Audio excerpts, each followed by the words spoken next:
You're listening to the Skeptic's Guide to the Universe, your escape to reality.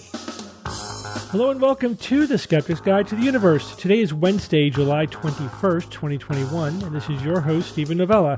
Joining me this week are Bob Novella. Hey, everybody. Kara Santa Maria. Howdy. Jay Novella. Hey, guys. And Evan Bernstein. Good evening, everyone. Welcome back, Jay. You had a 2-week hiatus. Yes, missed you. I missed you guys. It's funny, I didn't originally select to go away for 2 weeks. But I wasn't opposed to it. But I didn't realize, that's a long time to be away from Wait, work. were you in Hawaii for 2 whole weeks? I was there for 2 weeks. That's a long time on, were you in a remote part of Hawaii or were you in Honolulu? We didn't go to Honolulu. We went to Kauai and then we went to the Big Island. So yeah, that's a long time to be, vacationing. It's a long time. I feel like I start to get kind of, itchy to come home. Yeah, day 10. So day 10 and 11 is when I felt it turn in my head. I'm like, I could go home. You know what I mean? Plus I was with 9 other people. There was 10 of us. It wasn't like I'm just alone with my wife and it was quiet and we were doing all sorts of fun stuff. It was kids, so it was a kid-centric vacation. Oh, gotcha. So sex wasn't happening. Yeah, I mean, that's a funny thing, right, Bob? Yeah, but, So bottom line is, though, Hawaii is the second prettiest place I've ever been to in my life. Ooh, of course, New Zealand being the first. Yeah. Good well, choice. Hawaii and New Zealand have a lot of similarities. Yeah, they do. Yeah. So, but, wonderful trip. We did a lot of really cool stuff. I was trying to expose the kids to as much as we could. We swam with manta ray and we went on a really cool snorkeling thing, saw the volcano. There's just so much in Hawaii, and all the islands are different. They have, they have different kind of vibes and climates and all sorts of stuff. It's a beautiful place to go, and if you can afford it, I recommend you go. You're going to spend a lot of money there because everything has to be shipped to the islands, everything. Yeah, it's a very expensive place to live. Except the sugarcane. To visit. Yeah. When you guys went to Volcanoes National Park, did you stop at the orchid farm at the base of the mountain? I wasn't told about that. What is that? There's a really pretty little orchid greenhousey farm area where they have all these really exotic and I don't know, they grow a lot of really gorgeous orchids that you've never seen before. So, but you know this, and Steve, you've been there as well, right? Yeah. So, they have a viewing spot where you could see the mouth of the volcano, and it is like a mini Grand Canyon. It's huge. It's huge. So it's hot there. It's hot, right? So the water seeps down into these cracks, and then it spews back out because it turns into steam. It's kind of like a mini geyser, right? Mm-hmm. So you just see steam coming out of the ground, but sulfur and other nasty things are coming out with it because it's just kind of oozing out, I guess, of the soil and everything. So you're seeing these holes. There was a picture of a warning picture where this kid veered off the path and fell into one of these holes. Oh my gosh. Oh my yeah, gosh, it was terrible. I don't even want to go into the details because my kids are there and we're like, oh my God, but bottom line is it's dangerous. It's a dangerous place to go. You never know when something's going to happen. They have a very good idea on what's going on and everything, but still it's a volcano. It spewed intense amounts of, a billion yards of lava two and a half years ago. It's no joke. It's one of the wonders of the world. God, I wanted to see lava so bad, but not to my detriment, right? I don't want to ever be in a situation where you gotta run. Horrible. Yeah. While I was in the Big Island, I took a helicopter trip from Kona to Hilo and back, and we flew over a lot of lava flow, and it was really cool to see it. From that perspective, because not only could you see the beauty of the lava, but you could also see how it changes the landscape and becomes rock, becomes the landscape. How cool. Yeah. Well, the airport at the Big Island, they built a new airport on lava that flowed 200 years ago. It just made more land. And I'm like, this looks pretty stable. Let's build an airport. Now, Kara, I have some news for you because you were not at last Friday's live stream. Please. Is this about the pineapples? Yeah, I have to talk about it again, Evan. I'm sorry. Thank you. But I did experience some alternate bananas to tell you about. First, I could not get my hands on a Gros Michel banana. I tried. I found out that they're called Bluefields in Hawaii. Didn't help. I kept asking, couldn't find any. I was really disappointed. Okay, but I did get to eat apple bananas and candy apple bananas, and I ate ice cream bananas. I found out that ice cream bananas are cooking bananas, so they don't taste like ice cream. They're not creamy. There's nothing nice about them. They're just like cooking bananas. Kind of, I don't want to say like plantains, because plantains are really weird if you bite into them. It's still an edible banana. Yeah, you can't eat a raw plantain. No, you want to cook with plantain. Oh, that's what you mean by cooking bananas. Okay, got it. Yeah, so you would make bread out of the ice cream bananas. But by the way, to interject, Jay, have you had cotton candy grapes? Nobody has ever offered me them. No, I want them though. They're so good. Cotton candy grapes. Keep your eyes peeled for them. They're so yummy. Oh, if they're in my local grocery store. But okay, the apple banana and the candy apple banana, which was my favorite, were delicious. And they don't taste like apples. They just have a tartness to them. There's a dimension of flavor that's added that is special, and it's wonderful. And if you ever have the opportunity, please try them, because I really, really enjoyed them. Yeah. And then, oh my God, the other thing I got to try is called a sugarloaf pineapple. All right, they selectively bred these pineapples. So this is what they did to them. One, I think it's an artifact and not done deliberately, but the flesh of the pineapple got to be a much, much more white color than like the typical yellow, like darkish yellow color that a normal pineapple has. So like imagine if it's a lot more white. There is no center core. You can eat the whole thing. And it's got 4 times the sugar and I dare say like 10 times the flavor of a regular pineapple. Wow. Yeah, they're amazing. Did you learn about how pineapples grow? It's so weird. It is weird. It doesn't make any sense. It doesn't look like it looks like they grow from the tops, not the bottoms. It's so weird. I'm wondering, and there's just the one, and they take forever, and it's just like, it gives you a better appreciation every time you eat a pineapple, like how much work goes into it. But did you notice that with this sweeter pineapple, what'd you call it? What was its name? A sugarloaf. The sugarloaf pineapple. Was the papain content as high as in normal pineapple? Because I can't eat raw pineapple. It like burns my throat. Really? Oh, yeah. Kara, guess what? Yeah. It's damn near acidless. It doesn't have any. I would love that. Yes, they said that they genetically bred it. They didn't do it. It's not GMO. They just selectively bred it out. They you don't want it. And it's really not. It's not about, I think, acid. I think the issue is that pineapples have a high level of papain, just like papaya do. Yeah, it's an enzyme, and it's like a digestive enzyme.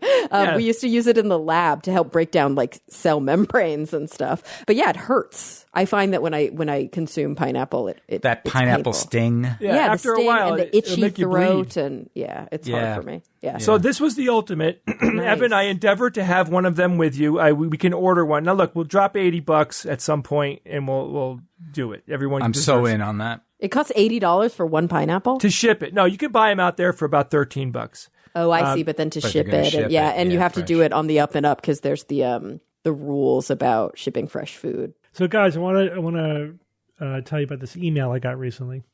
Ooh, you got an email? Okay. Yeah, I occasionally do get actual emails. So this was from somebody who, I'm just going to paraphrase. Go ahead. He said that, he's been a longtime fan of the science-based medicine website. He's like some kind of teacher, and he often will send his students there. But he no longer can recommend science-based medicine because clearly we are now a propaganda organ promoting what? What do you think this guy was upset about? Science-based medicine. Oh, no. Vaccination. I read it, so I know the answer. Vaccination? Oh, yes. no. What is going Has he on not in the read world? any of the other articles on science? I know. What happened to the years prior to this all about the vaccination articles? Never piped up then. Well, I think I know what's going on. Oh, gosh. So it's always amazing how when people disagree with whatever, like on any articles I wrote at the SGU or whatever, they immediately go to, you must be getting paid by industry, or you must be, in the pocket of big government, whatever it is. Oh, for sure. It's like immediately they assume that we're compromised. It's like, no, we actually have these opinions, because the cognitive dissonance is too much for them, I guess. Yeah. And we came to those opinions using the same methods we used to come to other opinions. Yeah. Right. So anyway, I want to use this as a segue to our COVID update this week, which is all about vaccine hesitancy. Mm-hmm. So in the U.S., did a great job with a vaccine rollout program. They really were able, at the peak, we were getting 3 million, vaccine doses delivered a day. And now we're essentially pushing up against vaccine hesitancy. That is now the limiting factor. Oh, yeah. Which we knew at some point would happen. And right. And the question was always, what's that point going to be? You hope it's much, much later than it turned out to be. So right now in the U.S., 68.3% of adults have been vaccinated, close to the 70% goal that the Biden administration set, but not quite there. But we'll get there probably by the end of the month. Probably. Wait, that sounds high. That's of adults, so that's not including children who are not eligible for vaccination. It's only 48.6% of the U.S. population. Yeah, I was going to say, I think that California is like 49-50% of the population, and we're like ahead of the curve. Yeah, it's 56.1% have gotten at least one dose, 48.6% fully vaccinated, 68.3% of adults.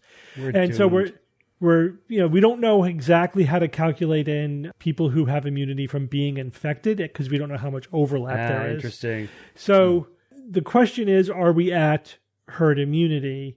And the answer is yes and no, because this 68.3% is not evenly distributed around the country.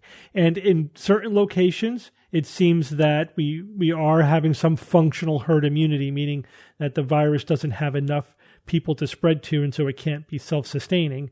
And in other locations, there are high concentrations of people who do not want to get vaccinated, so we have lower vaccination rates, and the virus is happily spreading in highly unvaccinated populations. The data is overwhelmingly clear. So we have not achieved enough distribution of vaccination to prevent COVID from spreading. Now, back in February, and I wrote about this, and I know we talked about it in the show, that we're basically in a race between variants and vaccination. And the question was, by the summer... What does Loki have to do with this? Who was going to win? Yeah, right.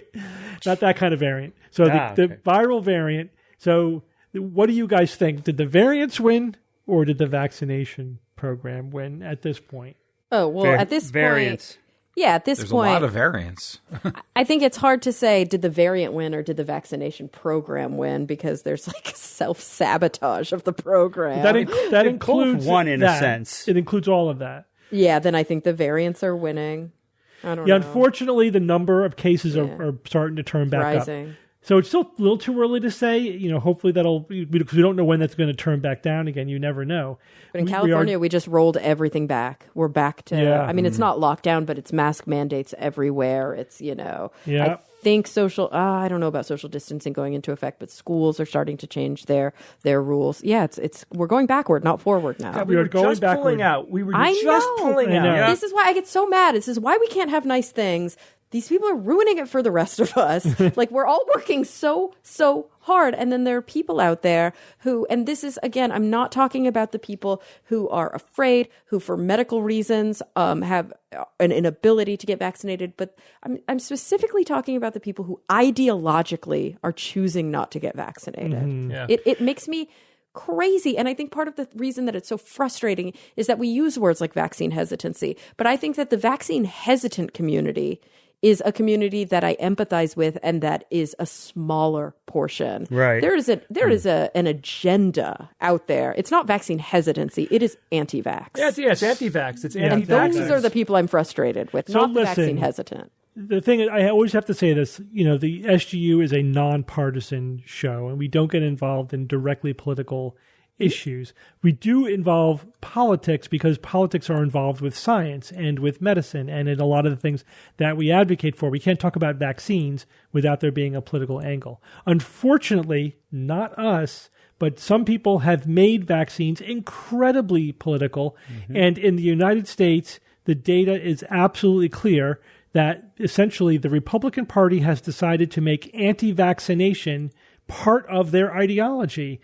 And if you look at the right-wing media, the conservative media, they're all in on anti-vax right now. They're pushing it hard. Like, this is just part of their narrative now. And I think that's what was behind that email, from that emailer. this vehemence of, you're a government stooge if you're pushing the vaccine for COVID. The other reason why I say that is because having been a follower of multiple science denial campaigns, especially ones that are politically motivated, you start to see how the media ecosystem feeds on certain narratives, right? Sure. And that's what we're starting to see. We're not starting to see. We are seeing a huge increase in those kinds of narratives being marshaled for this anti-vaccine ideology. So in other words, when you start to get email from people, and it's not like I heard this or I'm concerned about that, they come prepared with this narrative that they clearly consumed in some media outlet. And it's the same one that I'm getting from multiple different people. It's like, okay, you guys are all feeding in the same ecosystem here. And this is the narrative of the day. This is what you are being fed. Yeah. That's what we're seeing now, this essentially program of anti-vaccination among the right-wing media. Steve, my observation though is, this is like one of those things. Like, where are you? Do you want to be a skeptic first, or do you want to be a political party follower first? Right? Yeah. Of course, sitting in the seat that I'm sitting in, people have to put their critical thinking first. That should be your first filter. Yeah. Politics should not be your first filter. Everything should be going through your absolute most critical mind that you have. Right, but the problem is that, Jay, it doesn't feel like politics when you're watching the news. It feels like you're just getting information. And I think that's the frustrating part about this approach, is that it's a deeply biased source of quote unquote news. The good news is, I think Hannity recently a couple begged more, people, 1 or 2 more. to get vaccinated. I think, but the problem is on the other extreme of that, you've got a Tucker Carlson who is, digging in his heels. Right, but that's frustrating. But Kara, if you that is true, and I wanted to make sure that got out there. There were a couple talking heads that said, "I got vaccinated. I believe in vaccinations. Please get vaccinated." That's great. They should have said it, a long time ago. Yeah. But the problem is, even with Hannity, if you look at what he talked about before he made that comment and after he made that comment, it just basically opposite. So he just shoehorned that in there, and it's ridiculous. And listen, there's a lot of Republican politicians who are saying go out and get vaccinated. For sure. Especially if you're like a governor or like it's your job, to vaccinate your state. So I'm hearing a lot of that. But it is my dad's a Republican, and he's actually a Fox News consumer. He got vaccinated as soon as he could. So it's certainly not uniform, but it is making it more challenging. But Kara, I think you hit upon something, and that's also a key difference between vaccine hesitancy and this current crop of anti-vaccine that we're seeing. The people who are vaccine hesitant have questions and concerns, and they're legitimate questions. They're not the fake just asking questions. They honestly don't know. I heard that people are getting myocarditis, and that scares me, and I don't know what the truth is. Yeah, or I am actually have a predisposition to X, Y, and Z, and this scares me. Am I a candidate for this? Right. It's not FDA approved. It's using a new technology. Sure, it's scary. That makes sense to be a little scary, and it's confusing, but not anymore. Not in July 2020. That's true, Bob, but that's why the new crop is not this vaccine hesitant, I don't understand, I have concerns. This is people who have the illusion of knowledge. Because as you say, Kara, they have information. They're just loaded up with misinformation or selected misinformation. And they're much more challenging to deal with. Like the people saying, oh, what about the myocarditis? I can say it's 12 cases per million doses and mostly mild. No one was harmed by it. So the numbers are very reassuring. But then you have people saying, yes, but I heard it's really 6,000 cases, and they're hiding it, and it's probably a lot more. They're full of misinformation that gives them the illusion of this confident, knowledge, and so you can't just They're hopeless. They're hopeless. And this is something that, I asked her, so I know this is okay, but this is something that hits home for me because my own mother recently got COVID, and my mother is vaccinated. And she was vaccinated as soon as she was able to be in Texas. But she was exposed to somebody who has anti-vaccine ideology and chose not to get vaccinated. And because of that, she got sick. And she didn't just have, most of the cases of people who are vaccinated catching COVID, they're asymptomatic. They probably wouldn't even know it except they had to get tested because of work or because of whatever. But my mom, it was short, but it was sick. She did not feel well for many days. And now she's having to isolate, quarantine at home. She did everything right, and she's paying the price. And it's not only that, it's also just like, how about we'd like to get the economy going again, That's why we can't have nice things. Causes a lot of harm. This is why, like the Biden administration is really pivoting to directly confronting vaccine misinformation, because that's the problem now. Yeah. Like, we have the doses, we have the ability to get it out there. It's just that people don't want it. Mm-hmm. And so we are paying the price for allowing pseudoscience to fester in our medical system and in our social media, et cetera, for all of these years. People ask, this is definitely one of the harms from alternative medicine too, because alternative medicine industry is completely rife with anti-vaccine sentiments, as well as anti-expertise, anti-institutional medicine, et cetera. And so, we created millions of people who were susceptible to anti-vaccine propaganda, and we shouldn't be surprised when in the middle of a pandemic, this is now biting us in the ass. Mm-hmm. I don't think we will learn this lesson. I don't think we'll learn the lesson from it, but it's absolutely true. What's happening out there, though? This is the information that I can't find. Are people responding to this mini non-vaccinated pandemic, or are they digging their heels in? My personal experience is that they're mostly digging their heels in. I'm sure the needle's going to move a little bit, but I don't see any massive change in the people who are, think that they're justified in being anti-vaccine. Also, the longer and the more you dig in your heels, the harder it is to admit that you were duped. Yeah. People in a cult, when the UFO doesn't show up, they go on a membership drive. They don't say, I guess I gave all my property away for nothing. They don't easily admit that they were wrong. Yeah. And then they say, then our efforts saved the day. We changed history. Yeah. I think my favorite meme that I've seen going around, and I hate that I'm not giving credit to the original person that wrote it, but I have no idea who it would be, was something like, I think it's time to retire the phrase, avoid it like the plague, because clearly we're not smart enough to do that. Ooh, I like it. They've ruined that phrase, avoid it like the plague. Yeah, like we clearly are like, nope, I'm just not going to avoid the plague. Like, what? What? Well, I think, as we've said before, if humanity goes down, it will be because of our own stupidity. That's the greatest threat to humanity is our the dark underbelly, of our psychology, and that's what we're facing right now. Mm-hmm. All right, let's move on to some news items. I hate to move on to another dark one, but Jay, we've got some brighter times ahead. Good. I promise. Get it over with. But Jay, you're going to tell us about are we reaching a plastic tipping point? The answer is yes. Unfortunately, I'll give you guys an update, but I just want to ask you guys a couple of questions. So decisions we make every day can and do have a dramatic impact on the world, because everybody, just like what we were just talking about, right? So if you're not getting yourself vaccinated, your little tiny part in not getting vaccinated is part of a bigger problem. And something you might not think about is the amount of plastic that you use. Do you really sit around and just think about how much plastic you interface with and you purchase and you dispose of in your daily life? We all lately more and more, at but times. probably I can do more. I'm kind of obsessed with this. Yeah, and I know you're interested, Kara. I am too, by the way. I'm right along with you. Every time we talk about this, I'm like riveted when I hear about it. Just as a fun and maybe a little unnerving exercise, just scan the room you're in right now real quick. Look around. Mm-hmm. How many things are made of plastic?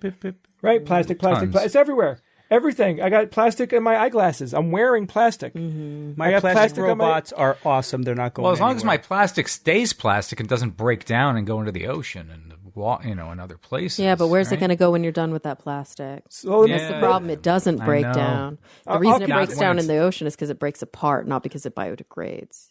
All right, so do you guys do this? I started doing this. When I drink soda, I refuse to drink soda, pretty much drink anything out of a disposable plastic container. I just don't do it. I don't buy it. I only buy Mexican Coke in the glass bottle. That's my treat. And as weird as I thought this was probably 5-10 years ago, I bought myself a nice stainless steel Camelback drinking container. You know what I mean? And one of the greatest ploys that these corporate behemoths that produce single-use plastic, one of the greatest things that they, like fleeces that they pulled out on us, was shifting the onus to the consumer.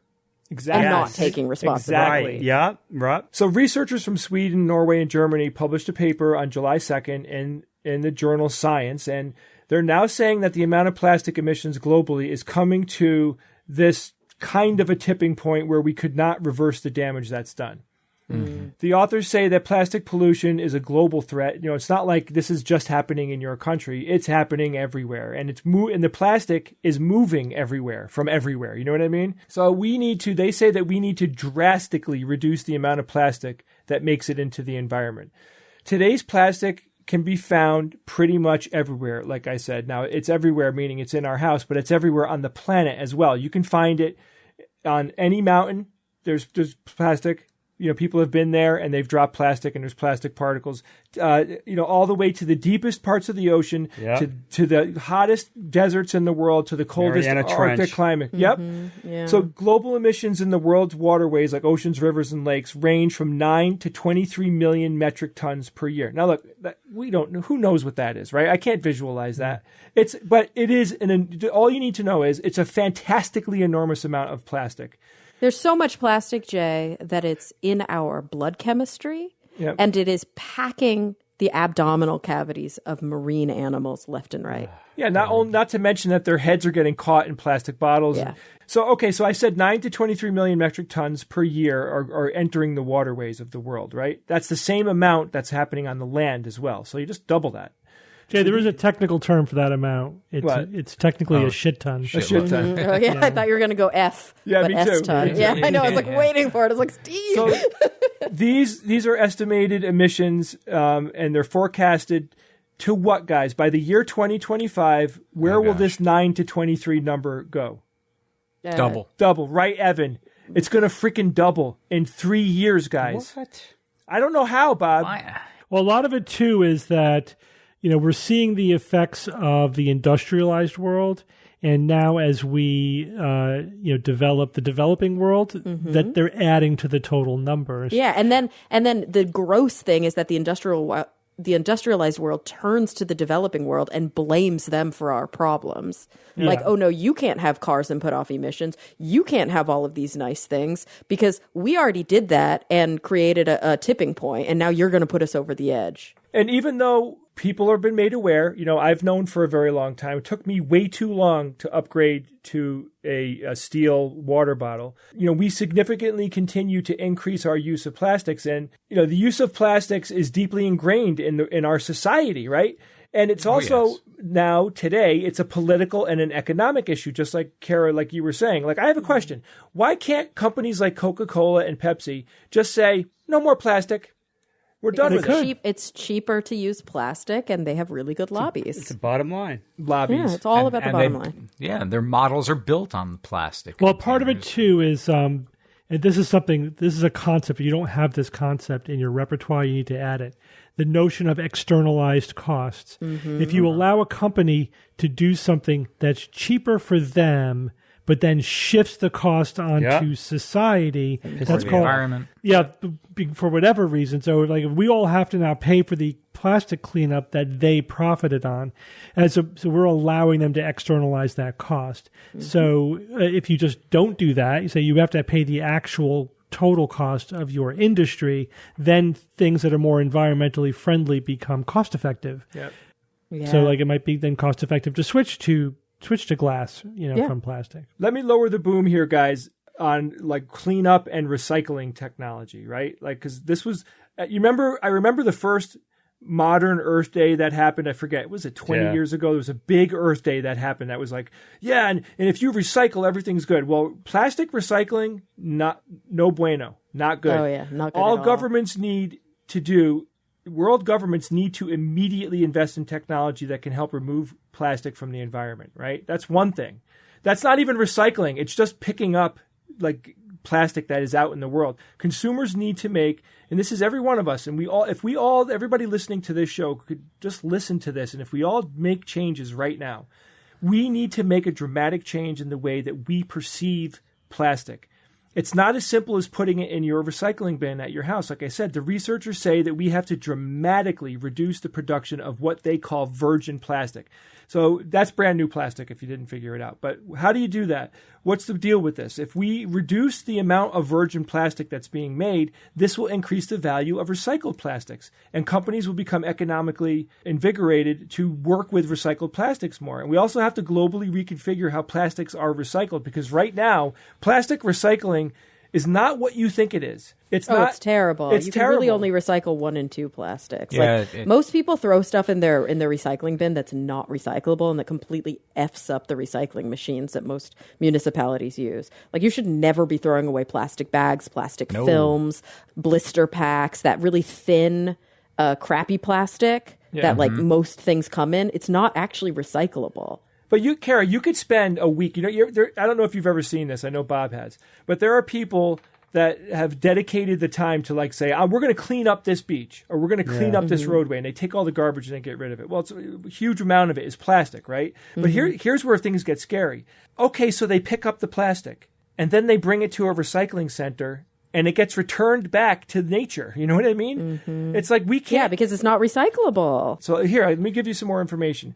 So when plastic is in the environment, however it gets there, if it goes into a landfill, if it's just being thrown out a car window, or if it's being, it finds its way into the ocean, it breaks down, and it's known as weathering, right? So we can't rely on the degradation of plastic in the environment, and I'll tell you why.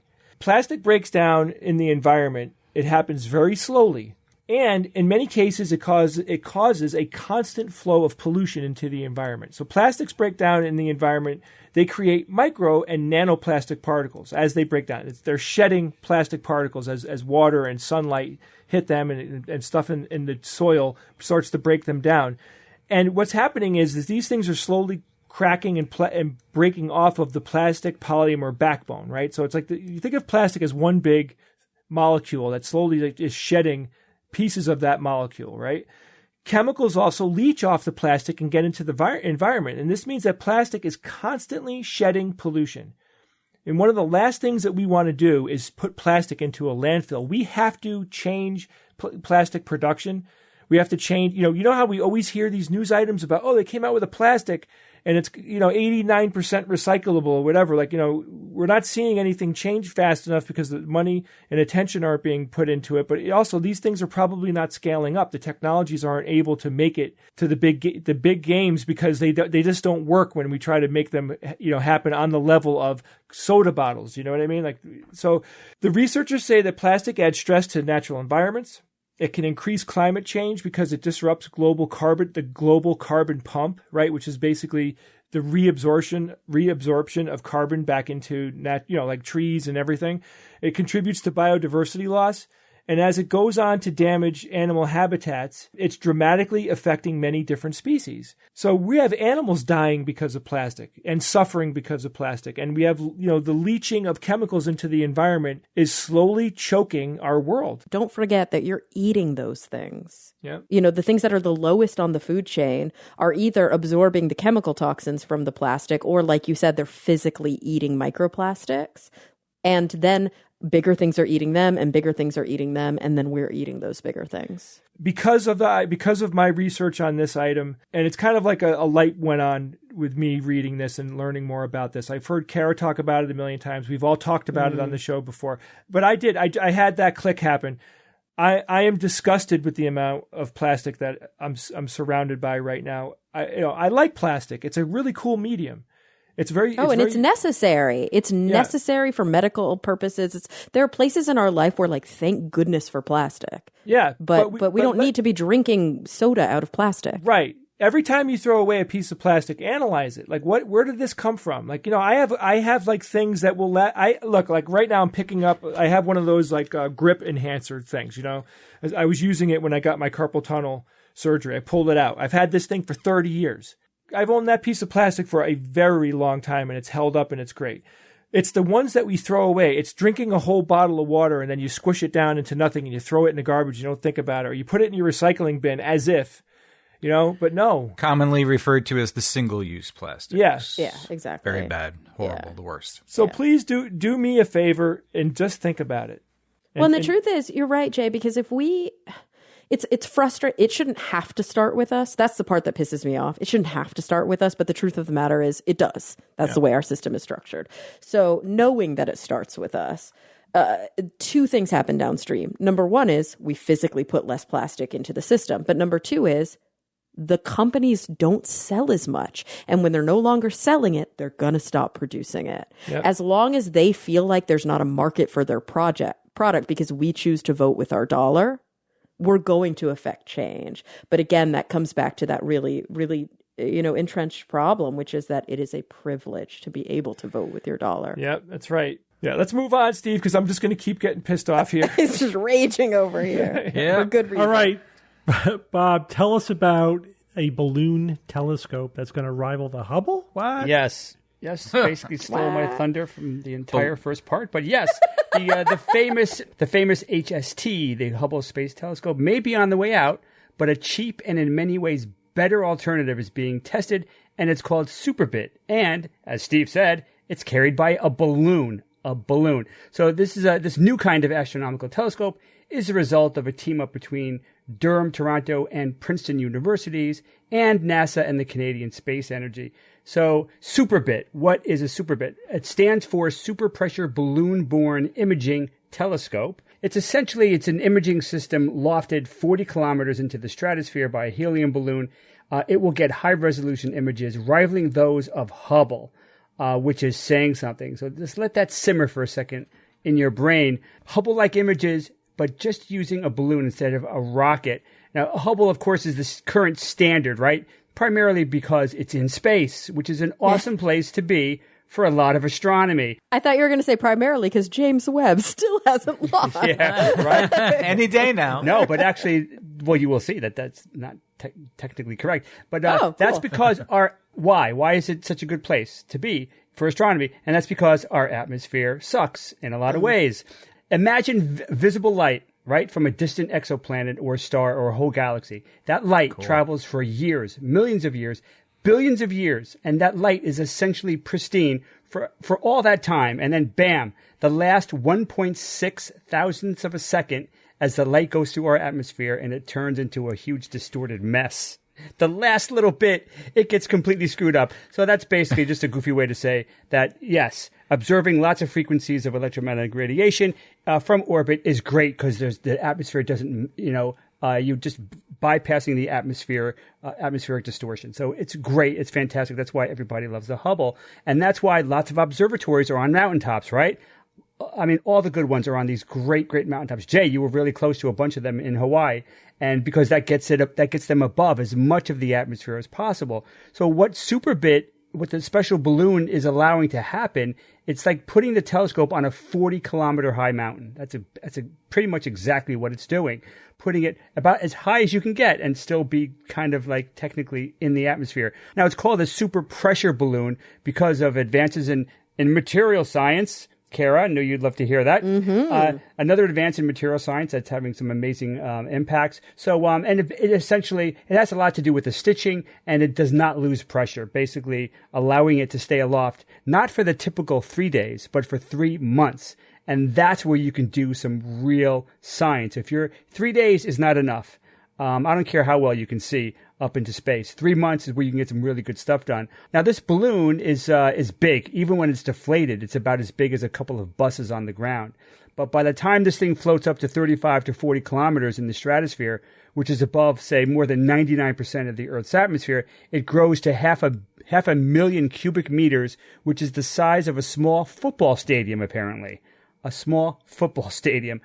This thing gets gargantuan, and it needs to be because you're hauling up a lot of mass there. But as cool as that is, though, the balloon is wonderful technically, but it's still just a balloon. The real business end and the real technology is what's hanging under the hook, under the balloon on the hook. And my first thought, maybe you guys had this, my first thought when I was thinking about a balloon holding something like a telescope, a big 0.5 meter telescope. I mean, how do you stop this thing from swinging it back? How do you get a stable image off of something like that in the stratosphere? I mean, way up high. What's the atmosphere like? I mean, there's no real weather up there. It's got to be stable kind enough of above. And Well, still actually, enough. Jay, Actually, they weren't sure how stable it would be because I don't think there's been a lot of studies in the stratosphere of like, what's the air, what's the wind like, what's going on right there. At least that's what one of the scientists was said. So it's actually more stable than they had thought it would be. But still, that apparatus still swung back and forth like a pendulum. And what they found was that when it went up there, that it swung about an arc minute, which is 1/60th of a degree. And that doesn't sound too bad. A 60th of 1 degree, that's kind of tiny, right? But that's actually a deal breaker in terms of blur. You can't do much good astronomy if you're swinging a 60th of a degree.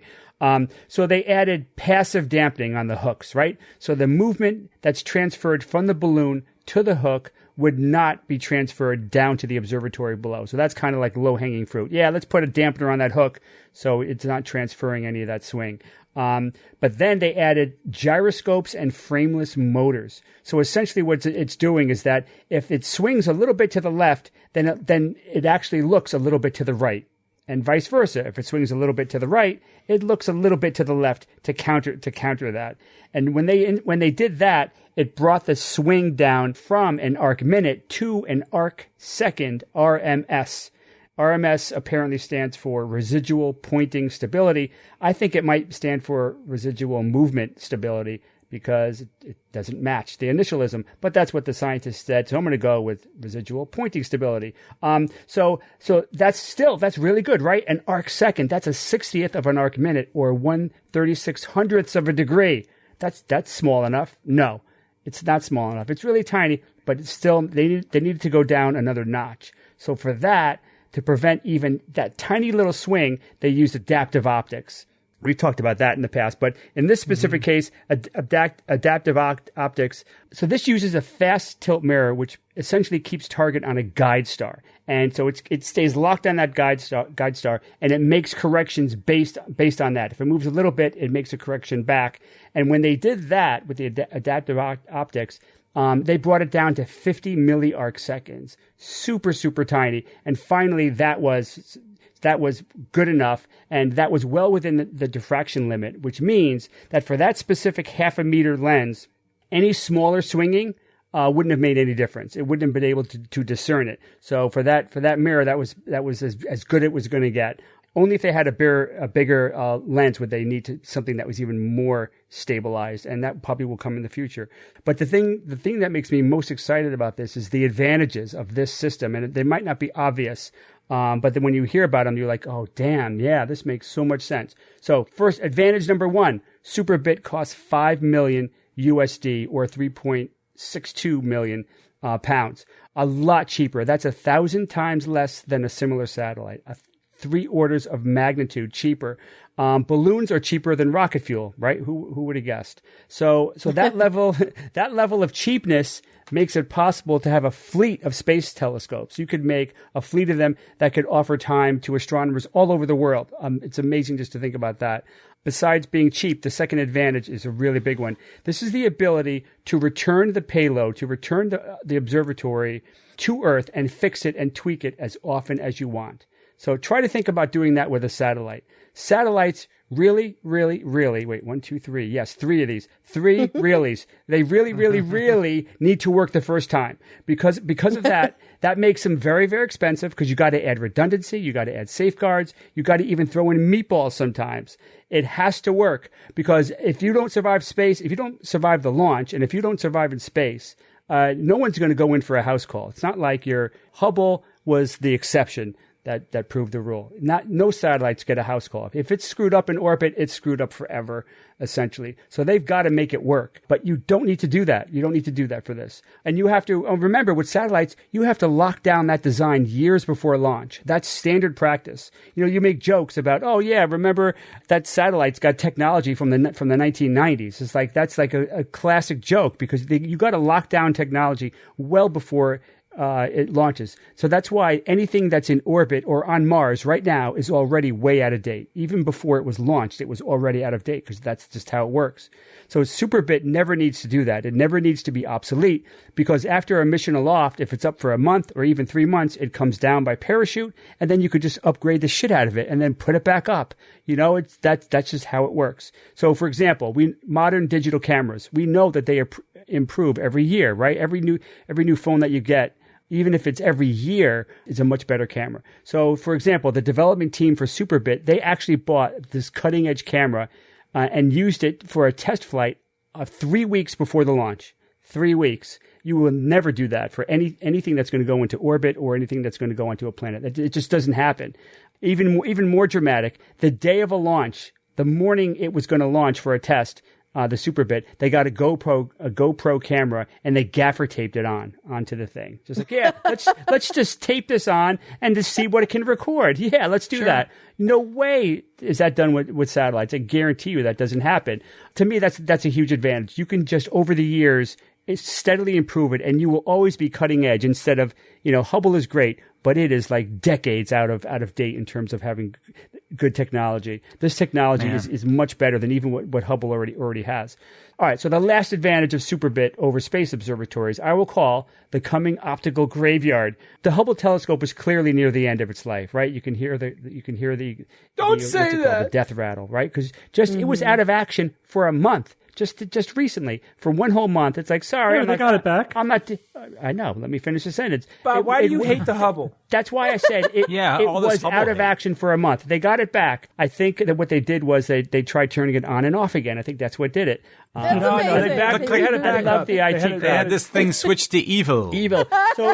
So the payload computer failed. They got it going. It took a whole month. But the Hubble's never going to be repaired again. They could do some troubleshooting from the ground, but clearly its days are numbered. All right, that's a given. It's sad, but hey, that's just a fact. The problem is when the Hubble telescope finally dies, could be tomorrow, could be next year, we don't know. But when that happens, we will no longer have a space telescope with high-res optical and UV imaging. It's gone. What? It's going to be gone. All of the future missions that you talk about, Jack Webb, the Webb. All the other ones that you've read about. Jack Webb was from Dragnet. Yeah. I love that guy. I love that guy. Just the facts, man. Now listen. So Webb is going to be great, but it's infrared only. It's not optical. It's not UV. And Bob, why do you hate the Webb? Other telescopes that are going to go up, they're infrared as well, or at the very least, they're not optical or they're not UV. So there's going to be whole fields of astronomers that are going to be screwed. It's going to be like, sorry, nothing new for you for a while. Now that Hubble's dead, you're not going to get anything new in your field for a long time. So that niche can be filled by Superbit, and I think it will definitely be filled. Because if you don't know why it will definitely be filled, just rewind for about 7 minutes and listen again. And hopefully it'll be clearer the second time. Seems pretty obvious. So in the future, Superbit is scheduled to launch a long-duration balloon mission from Wanaka, New Zealand in April, this coming April. It's going to circumnavigate the Earth a few times. It's going to image at night. It's going to recharge during the day. And hopefully it goes really well enough to warrant, putting this thing, full steam ahead. And they're already talking about, they have funding for an upgrade. They already have the funding for an upgrade. They want to bring it from 0.5 meters aperture to 1.5 meters. And that upgrade will actually make it better than a Hubble in many respects, in light gathering, in megapixels, this and that. It's going to be clearly superior to Hubble when they go to 1.5 meters. And the balloons that they have now can actually go to 2 meter class. And NASA is actually encouraging the team to submit a proposal for a 2-meter class observatory. But that's the limit of the current balloons. But as you know, the balloon technology, I'm sure, will be getting better. And maybe we can get to 2.5-meter observatories. And even then, be some amazing astronomy going on. Far better than what Hubble has done ever. But what I find really exciting about this is that I think we're going to see a time within the next decade where you're going to have scores of universities, launching not their own Hubble Space Telescopes into orbit. What we are going to see, I think, within 10 years are these universities with their university budget launching these super pressure balloons and observatories into the stratosphere and doing Hubble-class work for much cheaper. I mean, imagine 20, 30, 40 universities each having their own, essentially, own Hubble. It's great. I think it's great to imagine, and I think it seems like a no-brainer. Now, I've been wrong in the past, but I think this is going to absolutely take off. This is just too much of a no-brainer. And hopefully the next April mission in Wanaka, New Zealand does very well, and it'll be even clearer that, we got to go this route. I just didn't even see this coming. So cool. And Bob, maybe Jeff Bezos can wave to the balloon the next time he's flying in his space penis. Yeah, right. Space penis.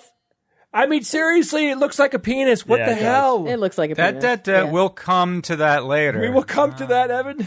No one disagrees with you. All right, let's move on. I got a artificial intelligence related news item. This is a study where they tried to teach AI creativity. Now, this is not, like human level creativity, of course. What they're trying to do, which I think is common among, as they're developing and advancing narrow AI, right? Artificial intelligence that is not like a general AI that is self-aware or anything like that, but is able to do things like beat, experts at chess or Go and drive your car, etc. Part of the process of that is to try to deconstruct or reverse engineer the mental cognitive processes that humans go through in doing the similar kind of task. It doesn't mean the AI has to do it in the same way, but if they can understand the milestones along the way, then maybe they can build towards that same kind of functionality. So that's what they're doing now with creativity. What do we mean by creativity? So that's part of it. What do we actually mean by it? What is actually happening?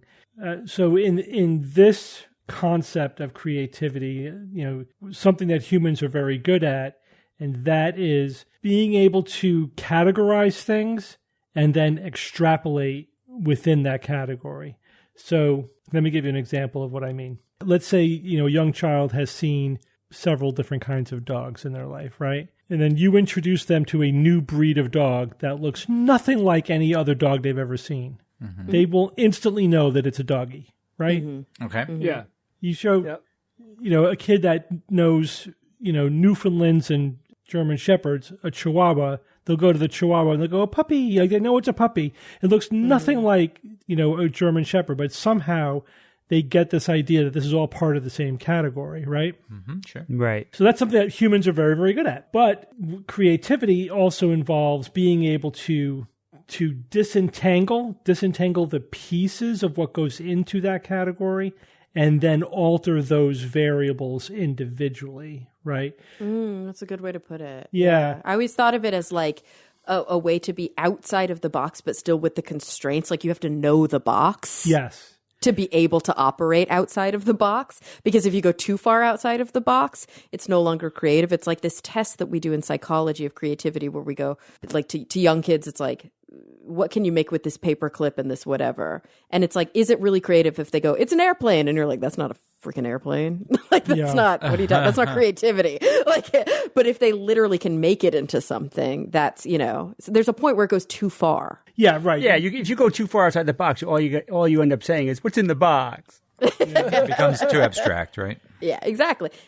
Yeah. So let's do another example. Like if I say, imagine a red Corvette, right? Oh, uh-huh. Okay. You got an image of that in your head. Now imagine a blue Corvette. Like you could flip the red to blue mentally, even if you've never seen a blue Corvette before in your life. You could take your knowledge of the color blue and apply it to a specific item. Yep. But also it would be like, all right, think about a car that's not a Corvette. You could think about something that's in the same category that has all the same pieces, but you could vary them.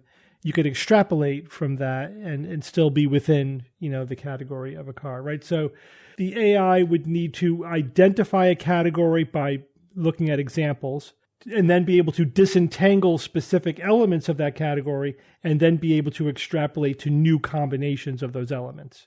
So that's what they were seeing if they could have an AI do. It's just a matter of just a lot of training, just a lot of deep learning training with thousands of images of of what you want it to write. I'm sure that's kind of what they did. Yeah, but there was a difference. Yes, but so it was a neural network, and it was with training. But instead of doing one item at a time, they did multiple items at a time. And what the AI was doing was looking for all the similarities among multiple items, not just this is an example of this category. These are all examples of this category, and processing that in a different way than previous AI. Does that make sense? Interesting. Yeah. So they call this controllable disentangled representation learning, that process. Oh, gosh. Controllable disentangled, it's just an initialism, right, Bob? Yeah. A very creative title. Yeah. Very creative research. Always check with Bob on these Pithy.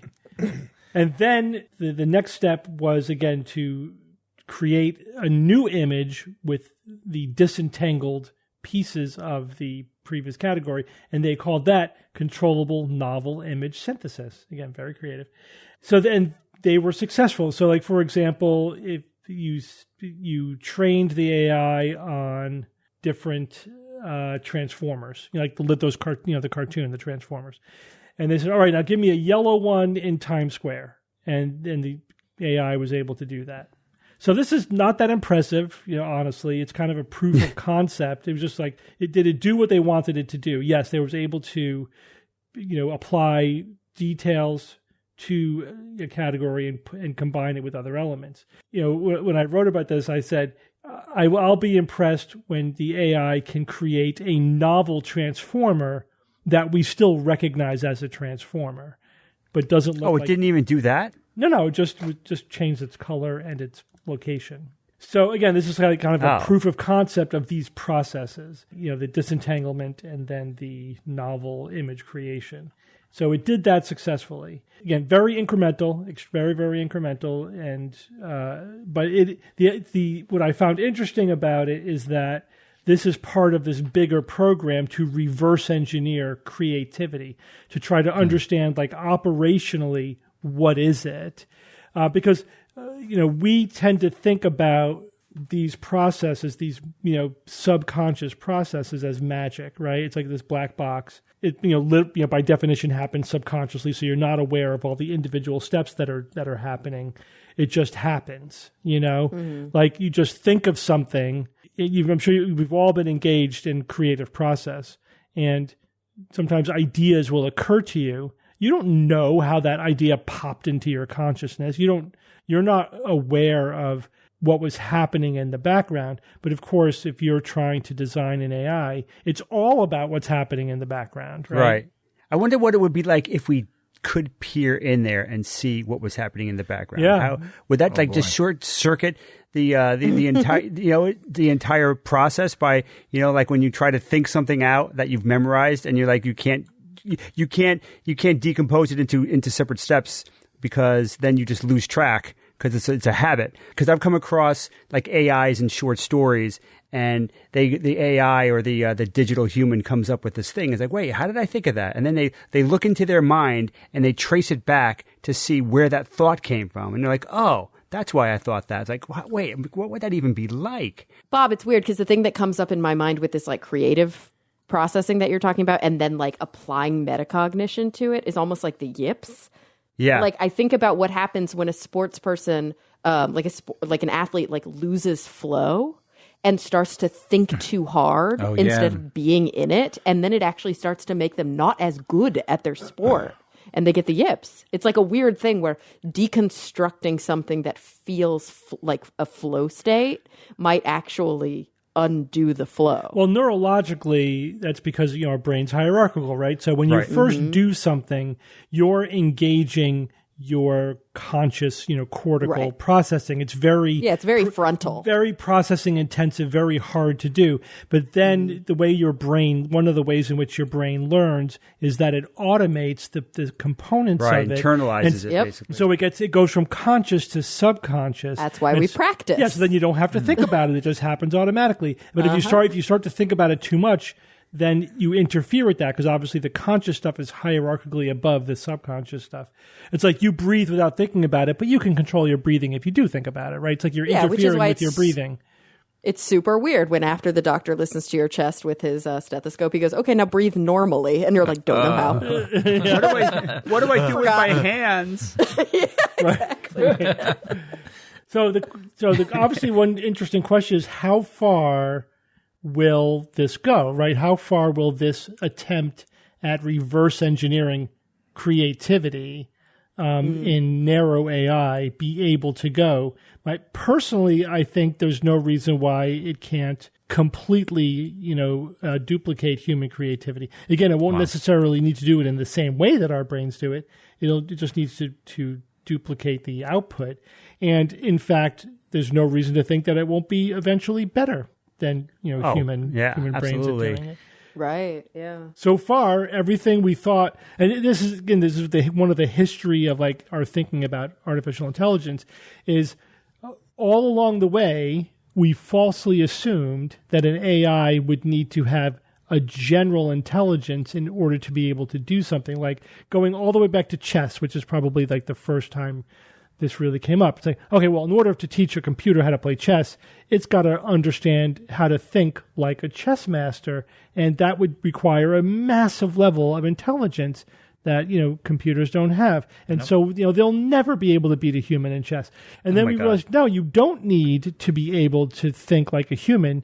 You can do it in a completely different way with narrow AI.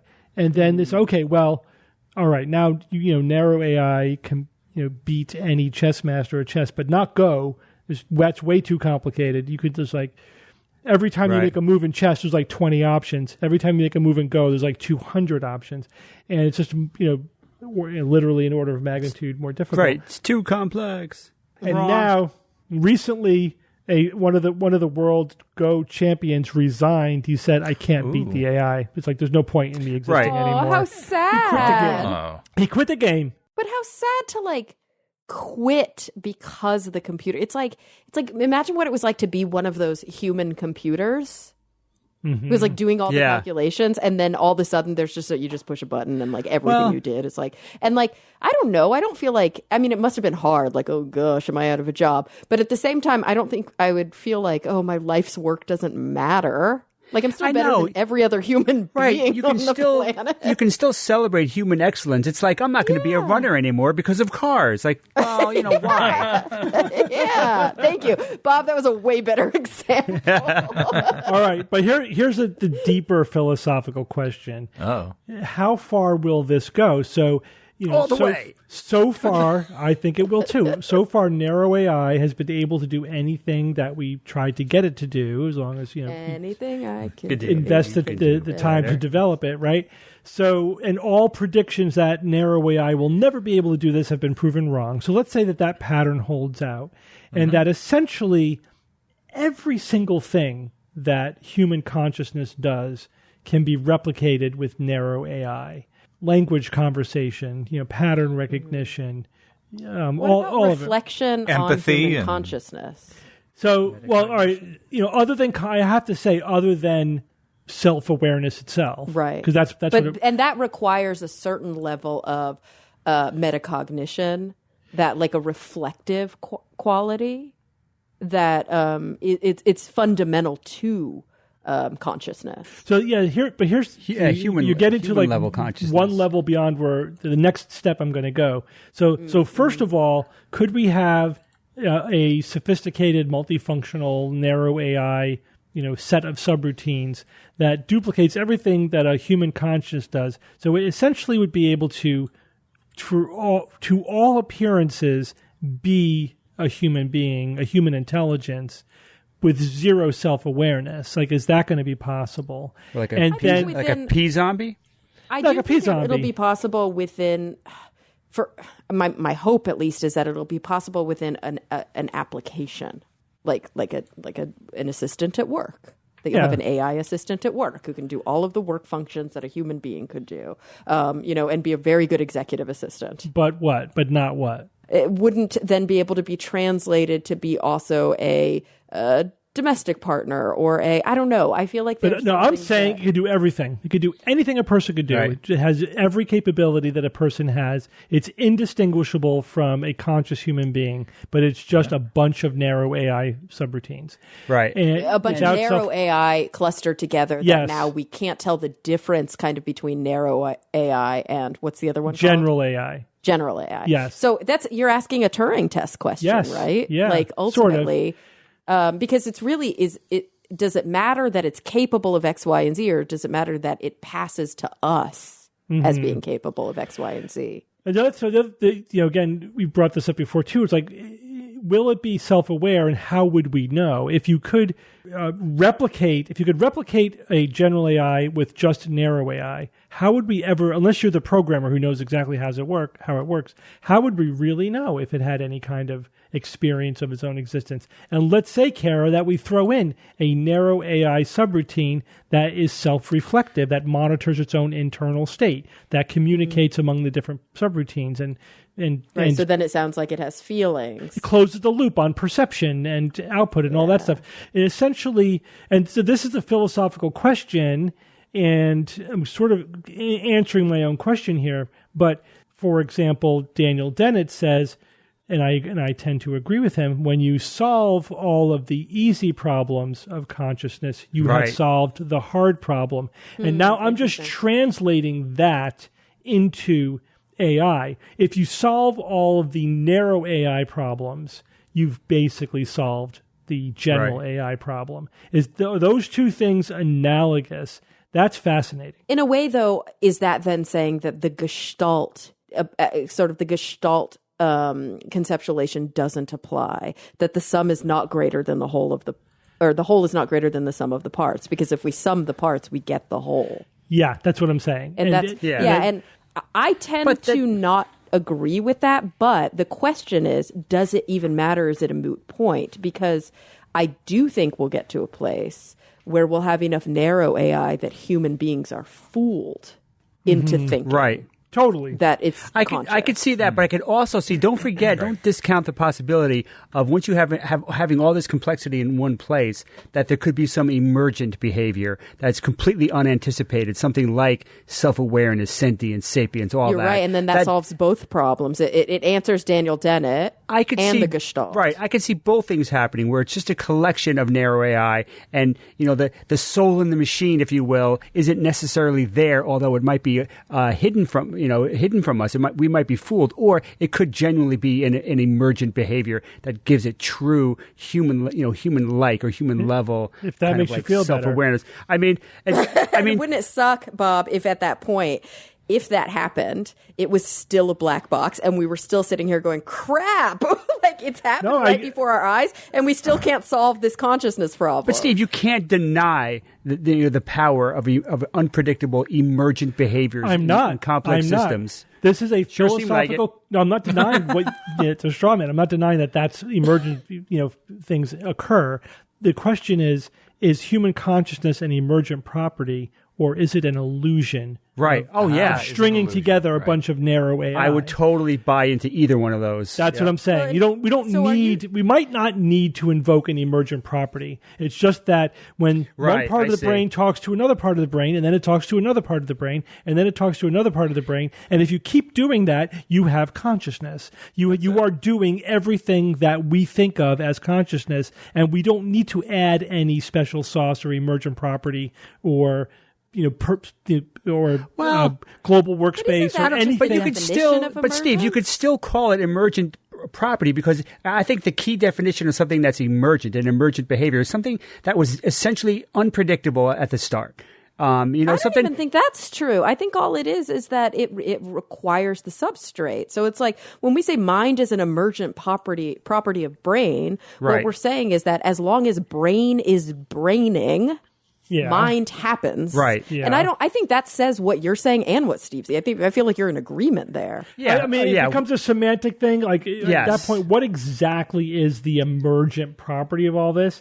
And if you try to define that, you may find that it's really not anything in addition to all of the narrow processes, the easy problem things to solve. It's just that we don't understand it. That's the question. Because we're trying to understand our own consciousness.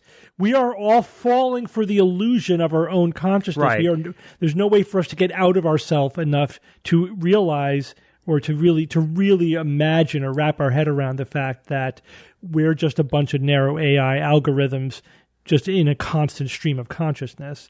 And there isn't any emergent self from all of that. Unless you're using emergent in in a way that's not process oriented, but that's just our experience, what you're calling our experience of our own existence. Yeah. Right.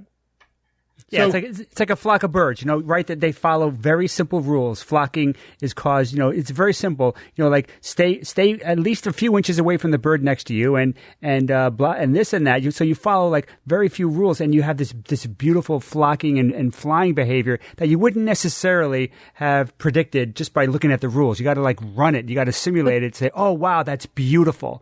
Like consciousness there, Bob, is that beautiful. The bird itself can't see the murmuration. Right. And what we can do is we can actually reflect on the emergence and the consciousness. And that's the part where we get stuck in this loop. But isn't that just another subroutine? The reflection, the ability to communicate with our own parts of our brain, communicating with other parts of our brain? Maybe, but the fact of the matter is that we still have the ability to suppress. We have the ability to induce. We can actually control that reflection. Yeah, it's not just something that happens passively. It's something where we can exercise power. But that's other parts of the brain. Just that's not just it's true. The frontal lobe. The frontal lobe, hierarchically exerting its programming over other parts of the brain. It still just comes down to you just keep going to one other part of the brain doing something. Right. I think, and we're too close to it, right? We're like right in the middle of it, so it's like we can never really appreciate this. But the thing that's interesting is that even if we make general AI and we do it by putting together a bunch of narrow AI, we won't have solved the philosophical problems of consciousness. I don't think we will either. We'll still be at this point where it's like, okay, we can operationally explain everything as solving all the quote unquote easy problems, which I think are analogous to the narrow AI problems, but it still doesn't tell us if there's something else going on when you put it all together, this emergent property that you're talking about, Bob. So and again, I predict, I'm going to make a prediction that there will come a day when we have a general AI thing and we have no idea if it's really self-aware or not, or if it's just acting self-aware, and there'll be no way to objectively resolve the dilemma. Yeah, that's kind of what I was saying is we'll get to a point where we'll be dealing with the same black box and the same holy grail of consciousness neuroscience that we're dealing with right now. And it's just it'll also be with a machine. And we'll just have to give it the benefit of the doubt. If they truly create an AI that becomes conscious, we'll know that it's really conscious when it starts screaming. Why? What if it screams just to fool Jay Novella into thinking it's conscious? Little screaming. Think about it. Screaming subroutine, very easy. Yeah, exactly. For then next, whatever. Yeah, scream. I just wish that I would have been alive. No, right during this time, because I'm really, really curious to know like what it would be like to talk to a computer like that, talk to an AI like that. Yeah, you say that now. Yeah, and then come away from that conversation feeling, oh wow, I'm so small. All right, Evan, give us a quick update on the space tourism thing we were talking about last week, because there's been another launch. Yep. As we alluded to last week, this one happened July 20, 2021, the first launch of Blue Origin's New Shepard reusable launch vehicle with humans aboard. That's the key here. First time humans aboard, and including none other than the company's owner, Jeff Bezos. And if I have to explain to you who he is, I can't help you. Bob, we were talking off air about July 20. July 20 is burned into our memories as the Neil Armstrong, Buzz Aldrin walking on the moon date in 1969. No small coincidence, I think, that this one was scheduled for July 20. It's and no small hubris either. Well, I mean, from a purely marketing standpoint, it's brilliant, actually. So is it? I think so. Because all right, whatever. He didn't go to the moon. I mean, if you ask anyone what they think about with July 20. Anyone who is somewhat aware of the Apollo program will know. But in any case, technologically speaking, it's quite an accomplishment. Much the same way we praise the technical achievement of last week's Richard Branson's Virgin Galactic jaunt into space, the Blue Origin flight, and their entire team deserved credit for this feat. On board the ship were, in addition to Bezos, his brother, Mark Bezos, Wally Funk, an 82-year-old aviation pioneer. How much do you love her? Oh, my gosh. Yeah. Oh, my gosh. She's so really cool. She was part of the group of female pilots that formed the Mercury 13. They passed all the same tests that their male colleagues took, but they never sent Funk or her colleagues into space for, I'm sure, several reasons, not the least of which is, space was a man's place only at the time. What a lost opportunity that was. Oh my gosh! Yeah. NASA talk about And if you watch For All Mankind, a great TV show, they do focus a lot on the Mercury 13 because the whole premise is that the Soviets actually beat America to the moon, and this lights a massive fire under NASA and the space program, and they revisit the whole Mercury 13 thing. Women become a big part of the American space program a lot earlier than they did in the real world. Yep. Yeah. And if we can all just take a moment to reflect on Sally Ride's first ride when NASA asked her if 100 tampons would be enough for her week in space. Oh my gosh! If we can just think about how incredibly out of touch. What are you talking about? Like, that's real? That's absolutely Bob, real. you ever heard that? 100? 100 tampons for 1 week be safe. Talk about. Yeah, well, progress. And also on board was an 18-year-old student from the Netherlands. His name's Oliver Damon. So you had both. This launch set a record for both the oldest and youngest person to fly into space, all in the same flight. So that was kind of cool in itself. Outer spice. Spice. You I like love spice. The flight lasted roughly 11 minutes. New Shepard and Bezos and everyone went past the Kármán line, the 100-kilometer mark, which is internationally recognized as the boundary of space. And we touched on that a little bit last week as well, and the minor controversy surrounding that. So we won't revisit that. Top speed of the vehicle, 2,300 miles, just under 2,300 miles per hour. That's roughly 3 times the speed of sound. They reached 3 Gs at their maximum ascent. So they were, that's quite a feeling, 3 Gs. I can only imagine what that's like. It is, okay, so it's not at all like Branson's, plane-like vehicle. This is more traditional rocket. Takes off vertically from the launch pad. It's a shorter, higher speed experience than Branson's Virgin Galactic, and it's easy to understand. If you watch the video, it doesn't take long. Obviously, it's only about 11 minutes. As you're watching it, the nice thing about it is you can understand everything sort of as it happens. There's a capsule placed on top of the rocket booster. It all goes up together. You see them separate. The rocket booster itself then does a controlled landing, which is fascinating unto itself, right back onto the launch pad. The capsule then stays up there for a little while and then starts to come back down, deploys 2 sets of parachutes.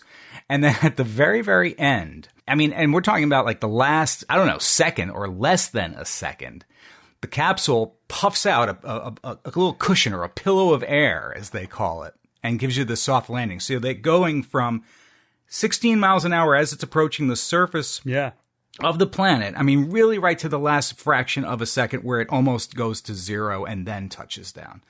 So it becomes this nice soft landing. It's really, really cool to have watched this. This capsule, I read, has the largest windows that have ever flown in space. And that 1/3 of the capsule's interior surface area is windows. So it's definitely, it's, 1/3. Wow. 1/3. That's a lot. I would love to see a totally transparent, ship or vehicle or something. Yeah, exactly. The Wonder Woman jet kind of idea. That would be cool someday. And, some really neat features there, obviously, with space tourism totally in mind here. The seats were really neat. They have extra energy absorption for the landing. They're in the scissor configuration, which absorbs much of the shock as you land. You really get this soft landing. And the system does have a built-in escape system, which some of the prior flights, so this was the 16th time the Blue Origin took off, and in some of those prior ones, they specifically tested some of the safety features of the escape system itself on some of those test flights to make sure that it works. So they were touting its safety, that comes along with it. Even in the worst circumstances, if there are ways to, plenty of ways to survive in case something goes horribly wrong. So that sums up the technical part, certainly, of all this, and much of the news, obviously, of the day that it occurred was focused on the technology, but it is also part of the larger conversation about this private space industry and these billionaires sort of taking what is considered to be a luxury ride up into space, that only the very few privileged people can frankly afford to experience. And, the discussions that all circle around that. And a lot of it, is legitimate. Those are questions that do need to be asked. Ultimately, I think that's the biggest question that I'm still not satisfied with the answer, that somehow there's going to be a capitalistic downflow to the everyday person by this. Like, a lot of people are likening this unto the space race. That's suborbital space tourism is the same as Apollo missions, where regular everyday people were going to space, and where it was funded by taxpayer dollars, and where, of course, there was like a lot of nationalism involved and a lot of, unsavory kind of Cold War era motivation. But that this is really very much feels like a billionaire's game, in the hopes that maybe like, please, sir, might I have some more eventually, that somehow something will trickle down. But I don't see the evidence that that's going to happen. I think these guys are just going to get richer off the backs of these industries. I just don't understand the purpose, or why everybody thinks that somehow the everyday person who's struggling on the planet will ultimately gain from this, except that we're just supposed to believe that. If you take what they tell you at face value from the folks at Blue Origin, Jeff Bezos' team, they are using perhaps some of this money that they are going to be getting from those people who are going to be purchasing those rides to fund their other projects, such as it's called New Glenn.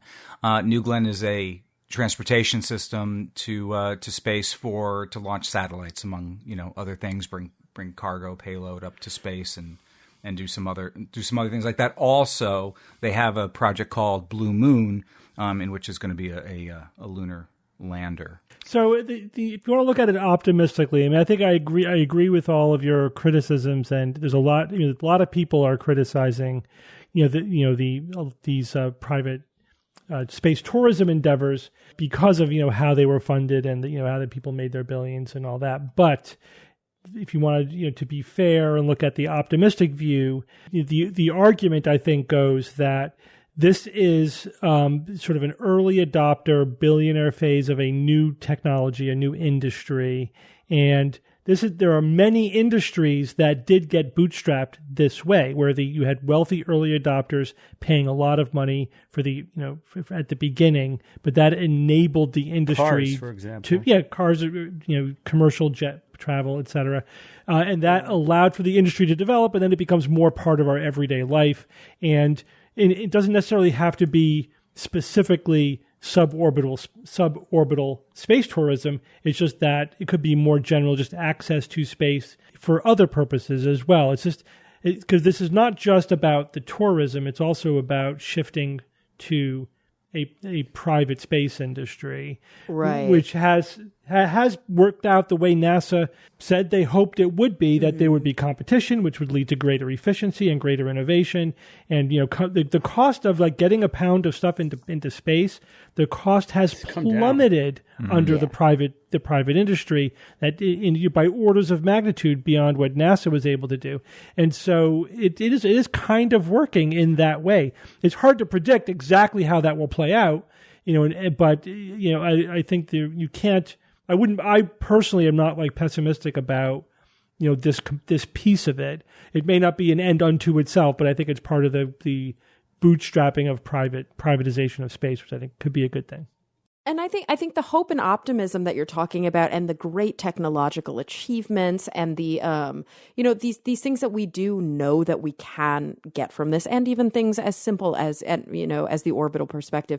None of these are things that I want to knock, because I actually do agree with you guys at a fundamental level that this is a beautiful and important aspect of humanity. But I think the question is at what cost? Mm-hmm. Like, I'm not saying the good is not good.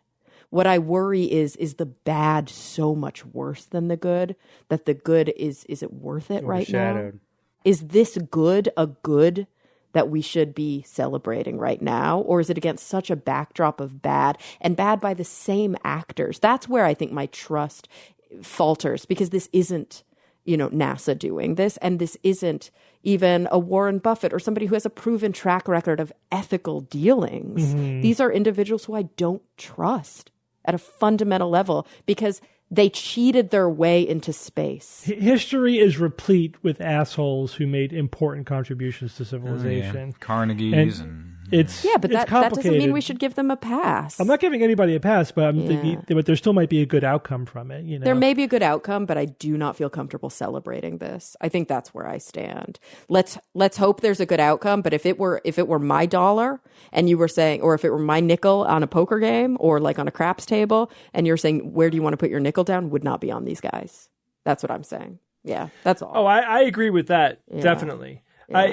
To me, the optics were terrible. And this isn't just anybody. It is Jeff Bezos. He is the wealthiest person by far on the planet. So, and what did he say, Evan, after he got off the flight? Well, here's the quote. I want to thank everyone. I also want to thank every Amazon employee and every Amazon customer, because you guys paid for all this. Seriously, for every Amazon customer out there and every Amazon employee, thank you from the bottom of my heart. That's what he said. Yeah, he was trying to be nice, but it just shows you how out of touch he is. It shows how out of touch he is. Yes, and that's the part where I'm like, this is the guy making these decisions. I'm scared. Yeah. All right. Yep. Yeah. All right. Let's move on. Jay, we've been a couple of weeks without a Who's That Noisy? Oh, it's been a while. It has been quiet around this time of the show. All right, guys. Not last week. What was it, Steve? 2 weeks ago? 3 weeks ago? 4 weeks ago. What? Yeah, 4 weeks ago I played this noisy.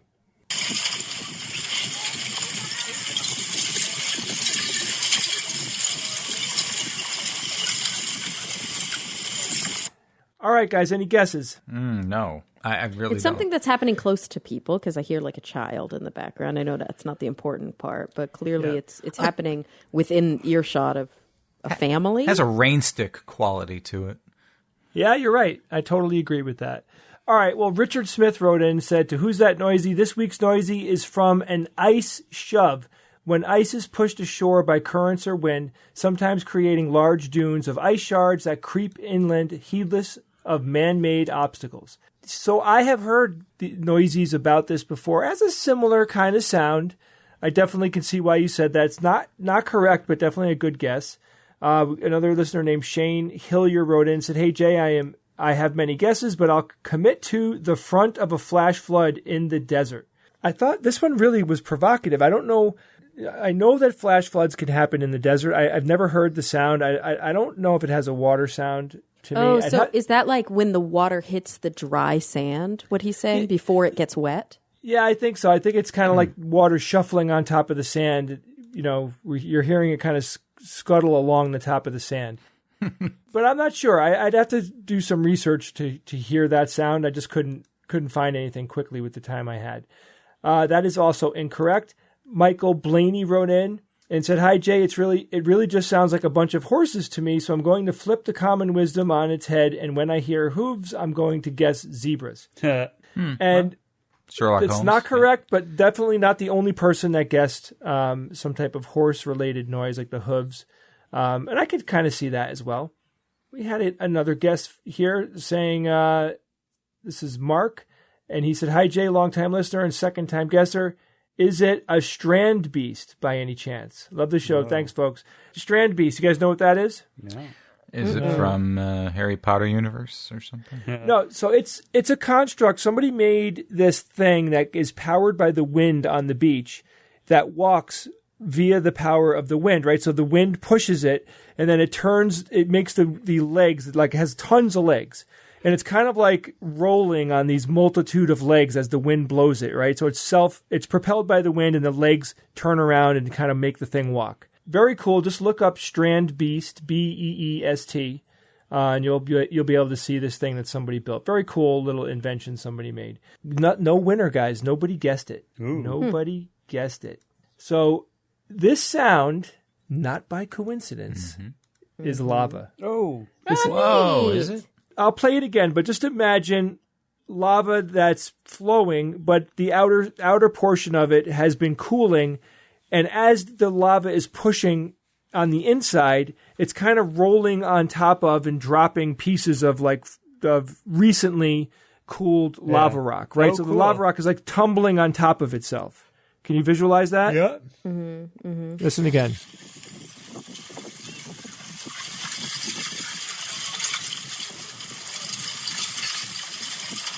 And those are people that are standing near the lava that are watching it as it slowly creeps along.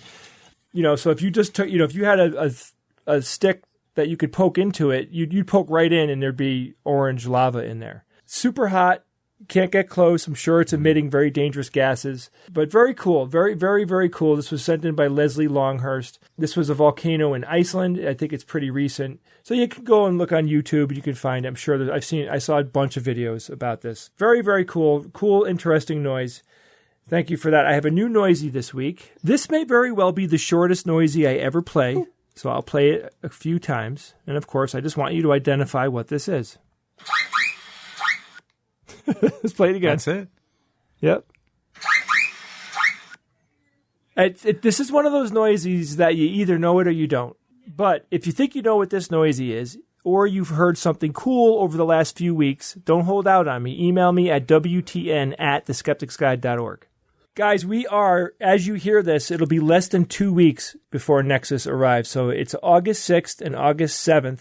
We have so much to give you guys. Please go to necss.org. You can check out all the details on who's going to be speaking, and that's where you could go to register. Thanks. We really are looking forward to it. And guys, please do show your support and join us. Yeah, so we're also doing our first extravaganza since the pandemic. Our last one was in the end of January in 2020. So it's be more than a year and a half. We're doing one in Denver, but we decided to try to do one in Atlanta since most of us are going to be there. However, this was a bit of an experiment.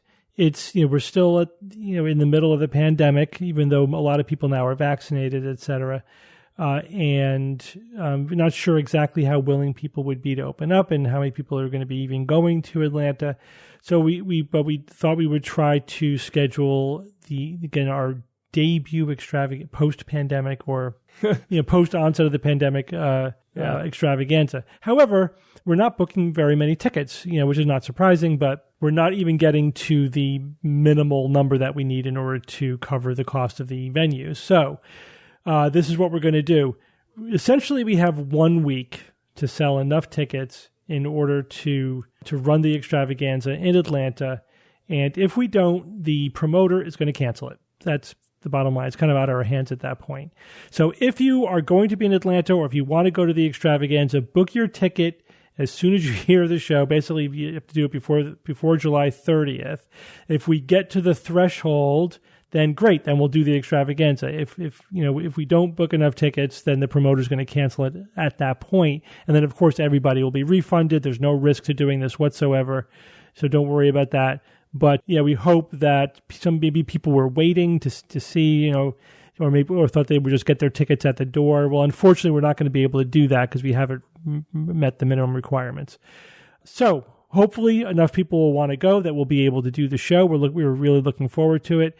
And again, you have until July 30th to get your ticket for the Atlanta extravaganza, which is on Sunday, September 5th at 6 p.m. in Atlanta, Georgia. Right, and also, conversely, the Denver extravaganza that we're doing on November 18th, that's almost sold out. There's still some tickets left, so you could go to the events page as well if you want to book that. That's going to be at the Science Museum in Denver. We're super psyched about that. All right, guys, let's go on to science or fiction. It's time for science or fiction.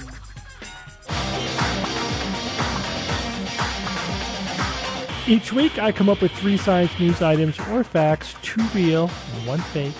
And then I challenge my panel of skeptics to tell me which one is the fake. We have a theme this week, kind of because of the Olympics coming up. The theme is elite athletes.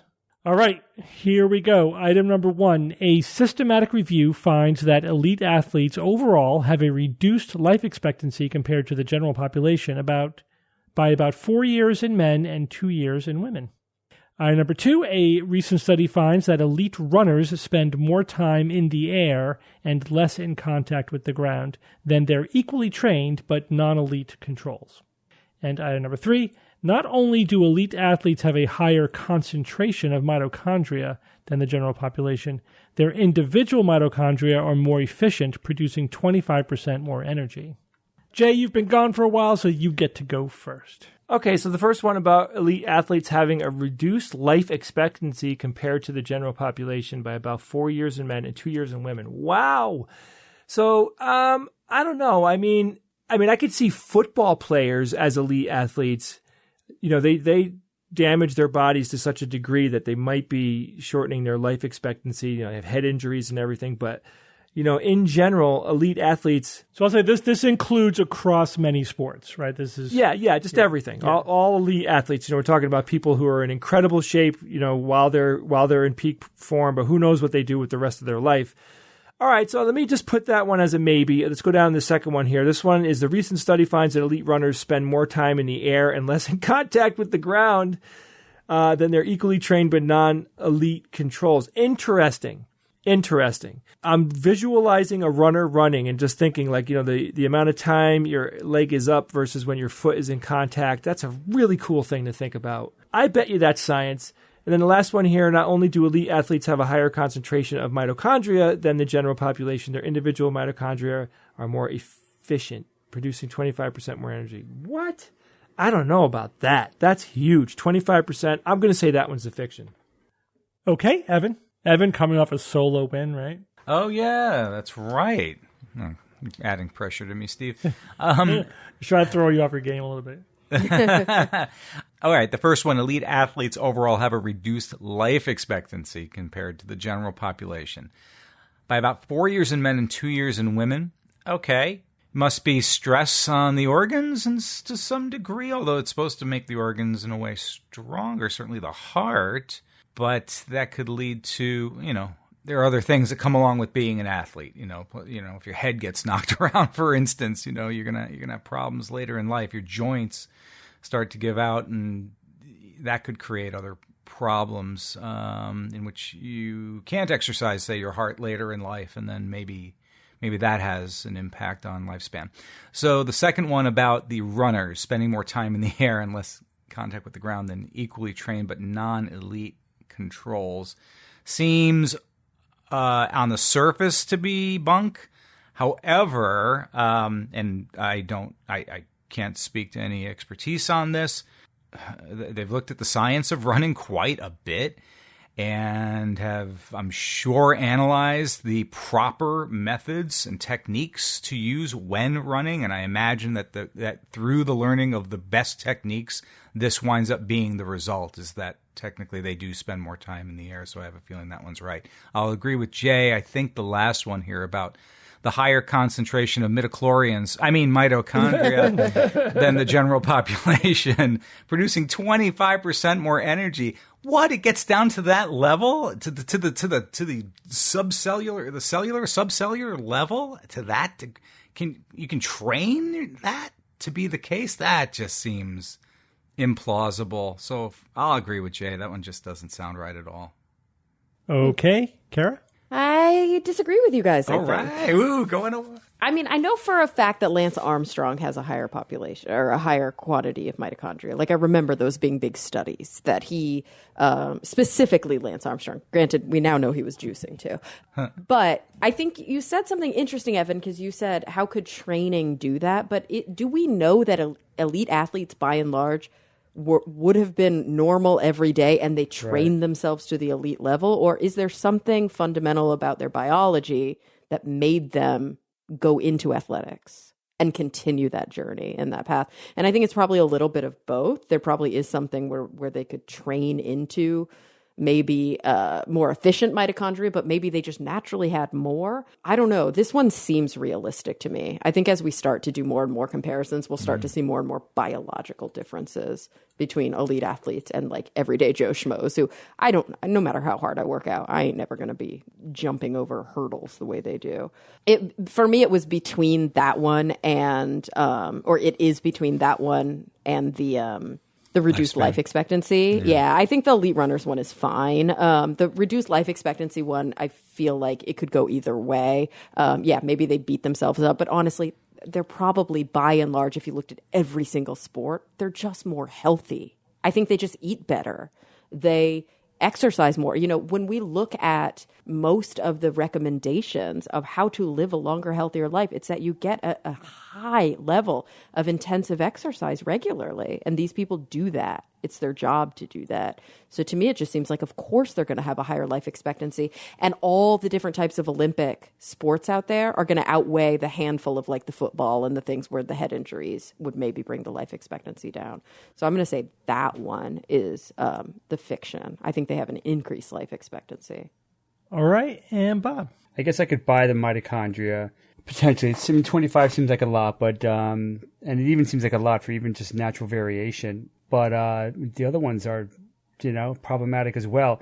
The one I keep thinking for the elite runners, I keep thinking that you don't want to spend more time in the air because you're not really accelerating when you're in the air. You're accelerating when you're pushing off the ground. So I think you would be at a disadvantage of spending more time in the air. I just can't get that out of my head. I could be wrong, but it just seems it makes sense to me.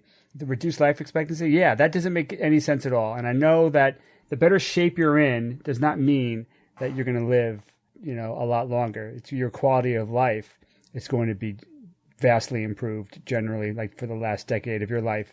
But this is saying it's reduced. I mean, I don't know. Maybe what did they find that there's some kind of like a reaction after your peak years, your peak athletic years are done, you just rebel and just like eat like pizza every goddamn night and don't work out anymore. You're like saying, screw that lifestyle. I hope that's exactly what Steve's going to tell us at the end. But this. So yeah, so for me, it's between the elite athletes, reduced life expectancy, and these elite runners. Screw it. I'm going with one, reduced life expectancy. Either of these answers make me happy. Fiction. So that means we'll start with number 2. A recent study finds that elite runners spend more time in the air and less in contact with the ground than their equally trained but non-elite controls. You all think this one is science. What I like about all these items is that you could make yes, an argument either way, right? You could make an argument either way, and that's why they're studied, because it's not really completely obvious which way the answer would go. So this one is science. This is science. It is very interesting.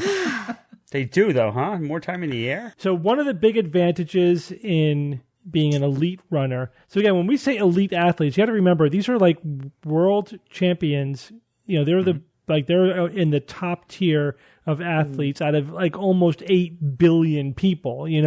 This is it's like top 5 or 10 in their field. Yeah, they're not necessarily that much, but I mean, they're even if you're in the top 100 of your field of with billions of people on the planet, that is just you have to have everything going your way. You're definitely pushing the limits of human training and ability and talent. So what they found was that in running, it's a huge advantage to have very springy legs.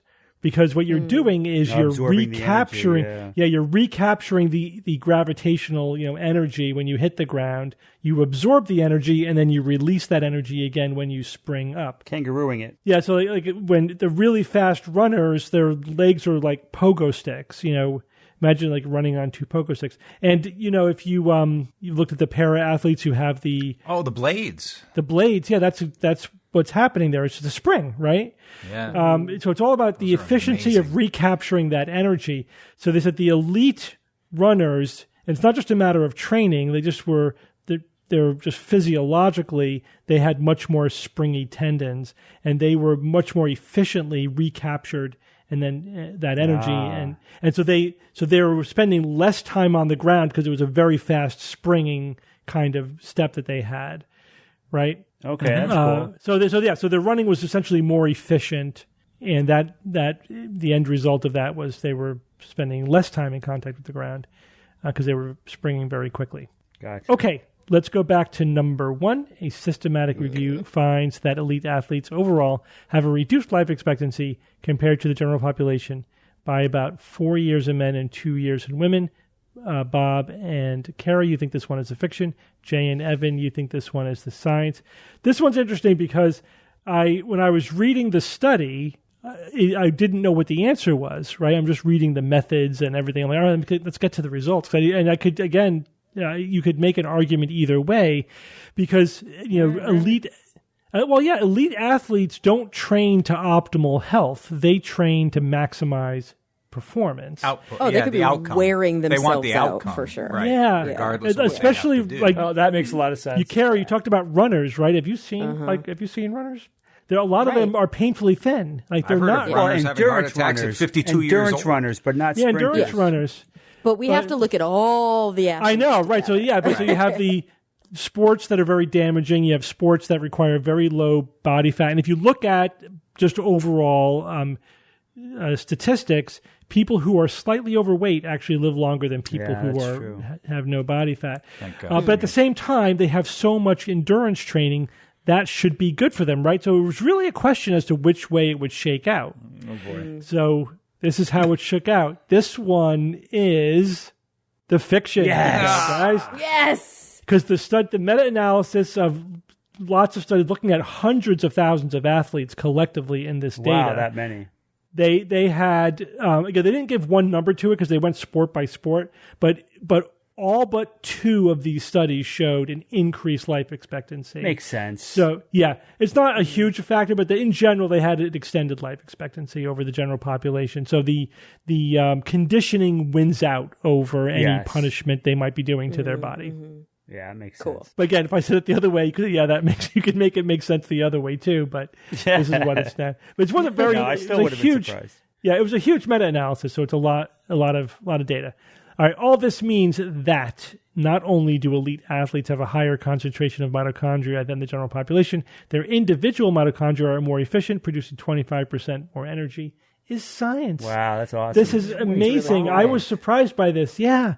So some people are born to be elite athletes. Well, so that is the question. So that is the question: is this born or trained? So the number of mitochondria are clearly trained, right? When you train, your myocytes, your muscle cells produce more mitochondria, and just the density of kind of mitochondria per cell increases because mitochondria are the energy factories of your cells. You need to make more energy, so therefore you develop more mitochondria. That is one. Thank you. It's one of the factors of conditioning. When you get your endurance goes up, it's because you literally have more mitochondria in your body. But what they want to know is, let's look at the individual mitochondria. Now, you may be surprised to find, I wasn't because I know this from just my medical background, that there's actually quite a big difference in mitochondria from different people. There's a genetic range of efficiency of mitochondria. Some people, these are, you get to the point where it's like a disease state where they have really inefficient mitochondria. They're just like cranking out oxidative, chemicals, and they could be so inefficient that they are actually a disorder, So they found that, if they looked at the mitochondria and the myocytes of elite athletes, the individual mitochondria are putting out 25% more energy than a typical mitochondria. And they had that very question: are they elite athletes? Are they elite because they have this genetically superior mitochondria, or did they actually condition their mitochondria to be more efficient? Right, that's a very interesting question. This study did not definitively answer it, but there is a suggestion that it may be trained because the mitochondria in the muscles that were used by their sport have more efficiency than the mitochondria in the Nice. muscles Oh, that's not cool. used in their sport. And so that suggests that there is a training effect. component Nice. to it. Yeah, isn't that that's fascinating. Oh, man, that is isolate fascinating. that, man. That's really and That is tell. really cool. Well, start exercising, people. Yeah, exercise is good for you. seriously. Start playing bottom sports. Right after this, I'm hitting It the- is. If they had a drug, I'll never forget Colbert Bailey in his books years ago. It's like if they could reproduce what training and exercise does in a pill, it'd be the most prescribed pill in the world. There's so many benefits, pages and pages and pages of benefits from exercise. It's true. Start moving, people. Do resistance and weight training, and if you have an extra time, maybe even a little stretching, which something I've ignored. And some cardio. Throw in some cardio. No, I said cardio and weight, didn't I?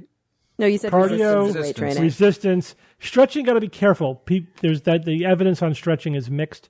You actually can increase your risk of injury if you overstretch before you do engage in a sport or exercise. Yeah, that's right. Because you're not protecting your joints as well. But make it the actual exercise. If you can Yeah. do like a yoga class once a week or something like that, a stretching class where that is what your exercise is that day. I think over time that's actually quite protective of like joint injury. But being flexible is protective. You're absolutely right. yeah. Just don't overstretch right before a huge physical exertion is kind of the caution. All right, Evan, give us a quote. When people don't search for scientific evidence for things, they find a very compelling, convincing person with a very sympathetic story and they think they must be right. They're convinced that this is true, but it's not true. You need to be able to question it. If people aren't conversant in science, they mightn't ask those questions. And that was said by Effie McLysett, who is a professor in the Molecular Evolution Laboratory of the Smurfit Institute of Genetics at the University of Dublin, Ireland. The Smurf Institute? Yeah, Smurfit, Smurfit, the Smurfit Institute of Genetics. I tried to. Is that why he said mightn't? Yes, Is that an Irish That thing? is mightn't, MIGHTN''T. Nice. She's a science communicator, among other things. Obviously, genetics is her specialty.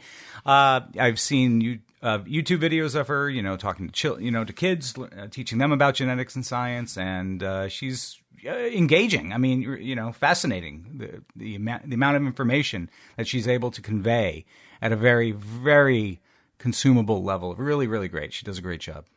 Yeah, and this is very relevant to what we were talking about at the top of the show about the illusion of knowledge, Absolutely. All right, guys. Thank you all for joining me this week. You got it, brother. Thank you, Steve. It's good to be back. Yep, welcome back, Jay. And Aloha. until next week, this is your Skeptic's Guide to the Universe. Skeptic's Guide to the Universe is produced by SGU Productions, dedicated to promoting science and critical thinking. For more information, visit us at theskepticsguide.org. Send your questions to info@theskepticsguide.org. And if you would like to support the show and all the work that we do, go to patreon.com/skepticsguide and consider becoming a patron and becoming part of the SGU community. Our listeners and supporters are what make SGU possible.